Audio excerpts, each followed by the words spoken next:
বেঙ্গালুরু থেকে ফিরে মর্মান্তিক পরিণতি, আমবাগান থেকে উদ্ধার যুবকের মৃতদেহ। বেঙ্গালুরুর একটি বাড়ি ফেরার পথে কয়েক ঘন্টার মধ্যে রহস্যজনক মৃত্যুর শিকার হলেন এক যুবক। রাতভর নিখোঁজ থাকার পর শনিবার সকালে বাড়ি থেকে ঢিলছোড়া দূরত্বে একটি আমবাগান থেকে উদ্ধার হয় রক্তাক্ত দেহ। ঘটনাকে কেন্দ্র করে চাঞ্চল্য ছড়িয়েছে উত্তর দিনাজপুর জেলার রায়গঞ্জ থানার বীরঘই গ্রাম পঞ্চায়েতের পিপলান গ্রামে। এই নৃশংস ঘটনা এলাকায় শোকের ছায়া নেমে এসেছে। পরিবারের সদস্যদের কান্নায় ভেঙে পড়েছে পরিবেশ। দ্রুত দোষীদের গ্রেপ্তার করে কঠোর শাস্তির দাবি জানিয়েছেন তারা।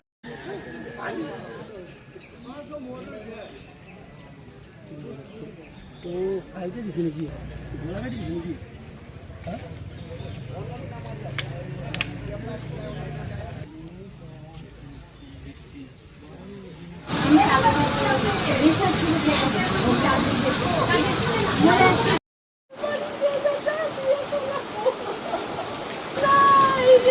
একাদশী এই যে দুলালী দাস, আপনার ছেলের নাম?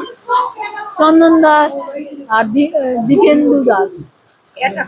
কি শুনতে পারলেন আজকে সকালে? হ্যাঁ, আজকে সকালে কি শুনতে পারলেন? সকালে সকালে তো আমি আগে কিছুই শুনি নাই। আমার মেয়ে আবার বাড়ি যাবে, চলে যাচ্ছে। তারপরে আমি আসলাম, আইসে লোকজন আইসে আমাকে বললো কি শুনলেন? যে চন্দন ওখানে পড়ে আছে, দেখিস না, এই চন্দনকে কে জানে মাইরে ফেলছে। কি অবস্থায় পাওয়া গেছে কিছু জানেন?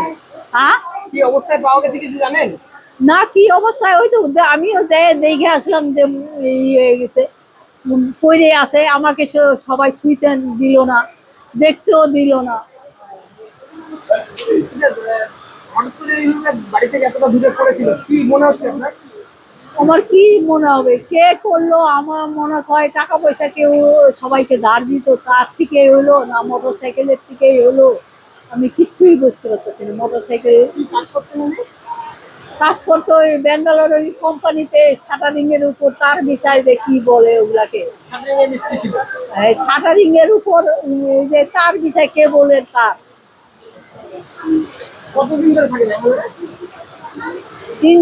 4-5 বছর ধরে। আগে চেন্নাই ছিল, পরে বেঙ্গালোরে, এইবার বেঙ্গালোরে গেছে অন্য কোম্পানিতে। আগে চেন্নাই অন্য কোম্পানিতে ছিল। কবে এসছে? কালকেই আসছে সন্ধ্যায়। আসার পরে কি বললো? আসার বললে চান করলো, কাপড় জামা খুলে চান করলো। চান করে বলতেছে লাইন নাই, না লাইন তো নাই, আমাদের তারে লাইন নাই, সব তারে আছে লাইন, আমাদের তারে লাইন নাই। তারপরে বললাম যে এলো ও চান করে উঠে বললো কি মা আমাকে শরবত বানাই যাচ্ছে। শরবত বানাইলো, খেলো। তারপরে আমি বললাম কি পাশের বাড়ি প্রসাদ খাইতে ডাকতেছে, যা। তা বললো কয় কি না আমার গ্যাস হয়ে গেছে, আমি প্রসাদ খাবো না। ওদের বাড়ি থেকে ঘুরে আসলো, প্রসাদ কি দেখে আসলো পায়েস। কয় পায়েস আমি খাবো না, গ্যাস। কতক্ষণ ছিল বাড়িতে আসার পরে? মনে হয় আধা ঘন্টা। ওই চান করলো, শরবত খাইলো, ওই আধা ঘন্টা মতো। তারপরে এই তো চলে গেল। তা আমি মনে করছি কোনো বন্ধু বান্ধবের সঙ্গে দেখা করতে গেল। আমি কি ভাবি নাই তো এগুলো, তাইলে তো আমি যাইতেই দিতাম না। তারপরে কটা নাগাদ গেছিল তো মোটামুটি আনুমানিক? 8টা হবে। তারপরে আর আসেনি বাড়িতে? না আসে নাই। পরে আমি ফোন লাগাই, ওর দিদি ফোন লাগাই, আর ফোন উঠায় না। ফোন তোলে না? না, ফোন খালি রিং হচ্ছে। 8টার পরে লাগাই নাই, আমরা 10টার দিকে লাগাইছি। তারপরে সারা রাত ধরে আর আসেনি বাড়িতে? না,